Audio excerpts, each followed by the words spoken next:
Hello students of class 8, and we were discussing and revising the chapter pollution of water and air, and I talked about you in the last class about the biodegradable waste and what is actually biodegradable waste and what is eutrophication, and today we are going to talk about potable water.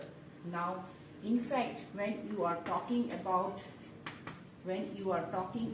water, that means what happens here is that when you are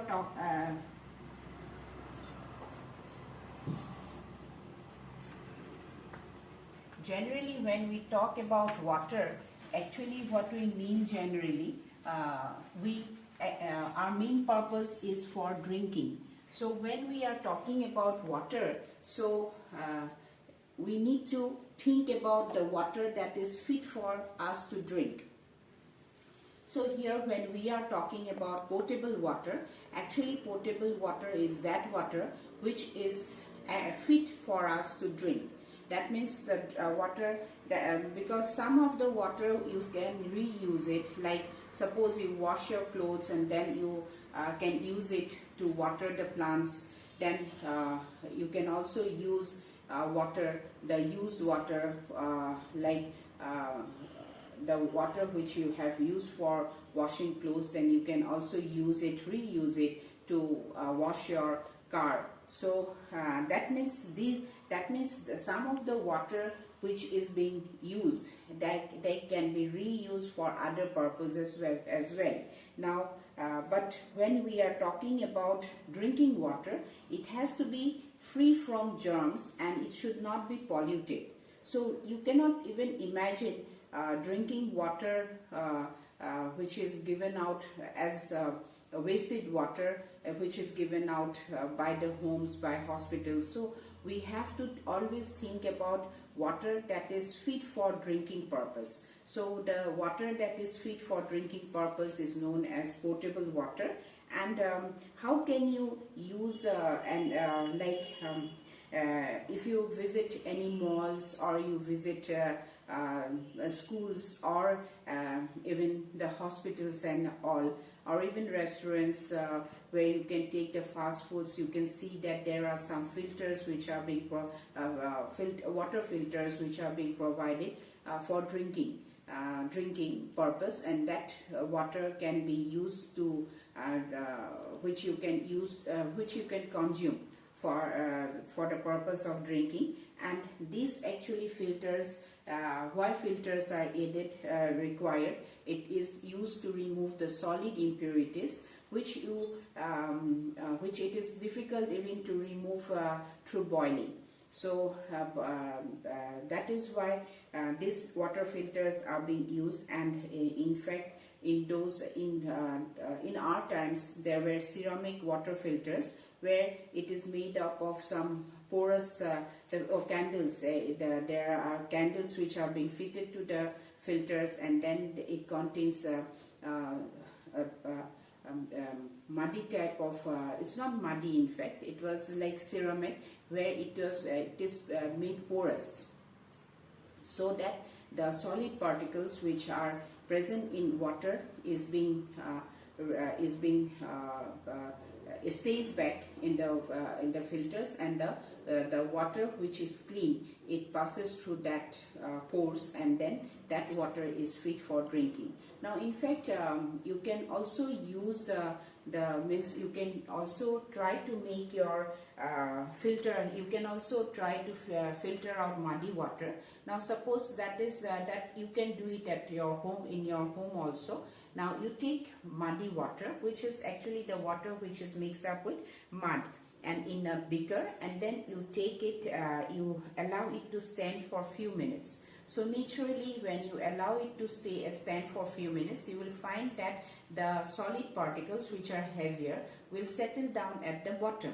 And when it is settling down at the bottom, that process is known as sedimentation. That means the solid particles, they settle down at the bottom, and after that what you find, you will find two layers. One is clear water and the other one is, though it is clear, of course it is not pure, and the other one is the mud which is actually heavier than water, will settle down when you are leaving it undisturbed.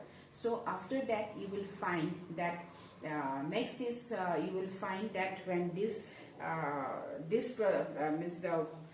means the water which is on the top of the mud particles, which is heavier than water, that water slowly and slowly, what you can do, you can pour it down in another beaker using a glass rod. Because that way, when you are using a glass rod, the beaker, you are using it with a glass rod, then what will happen, the solid particles will be the glass rod will act as a barrier for the solid particles. So after that, that water is also not a clear, and that is known as decantation. That means you are decanting it out. That means you are separating it out and you are putting it in a different beaker. That is known as decantation. And after that, when you see that it is after decantation, what you do, that water which you have got it, which you have collected it, is not actually the pure water. So that there are still some particles which are suspended in that water. So what you do, you take a round filter paper, which you generally get it in the chemist shops, and then what you do, you fold it into, as I have shown you in my previous class how to fold the filter paper. You fold it into two halves. First you fold into half of it, and after that the second fold which you do, you don't make it equal, so you leave some space for the second fold. And then what you do, this is to not to means this is why this means why the second fold is not made equal. That means 1/4 is not it's not exactly 1/4. You are leaving some space in the filter paper. Why? Because so that it sticks with the funnel in which you are placing, and then it does not leave any air holes, right? So in that case, what happens when you put that filter paper in a funnel, and then you try to with the help of the glass rod, you pour that over the funnel, and then below the funnel you keep the beaker, and then what will happen, you let it filter, let the water be filtered through the filter paper, and then after that you will get clear water, though that water is not exactly safe to drink it, but still then you will get filtered water. And then when you take out that filter paper, you will see that the particles of mud remains in that filter, stays back in the filter paper. So that is the way how you can actually make your actually try to get filtered water through that process. Now coming back to the potable water, let me tell you that this experiment does not give you potable water, because this water is also not fit for drinking. So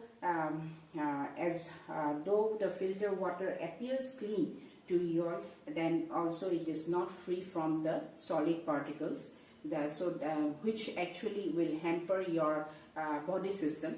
That is why this also is not fit for drinking. So to make the water which is available at home, like you cannot take water directly from the wells, you cannot take water which is directly from the boring tubes, right? So you need to filter it out or kill the germs. How to kill the germs? There are different ways how to kill the germs. One is by boiling the water for 15 to 20 minutes will kill the germs. But then also we have the ultraviolet ray, that is UV ray, which kills the germs, and it is used in several purifiers that is available in the market today. And then there is the reverse osmosis, RO. You know about, most of you must be having that RO filters, where the use of semi-permeable membrane, and then the semi-permeable membrane will keep back the solid particles in the membrane, and the water is being filtered out. And also next is chlorination. Especially this chlorination process is used in the swimming pools, and of course it has to be added in an adequate manner so that it is like it is used as a chlorine tablets or bleaching powder, and then it kills the germs. But we have to be concerned about the adequate quantity of chlorine. So that's all for today, and we'll have a further discussion. So till that time, do have a good time ahead. Thank you.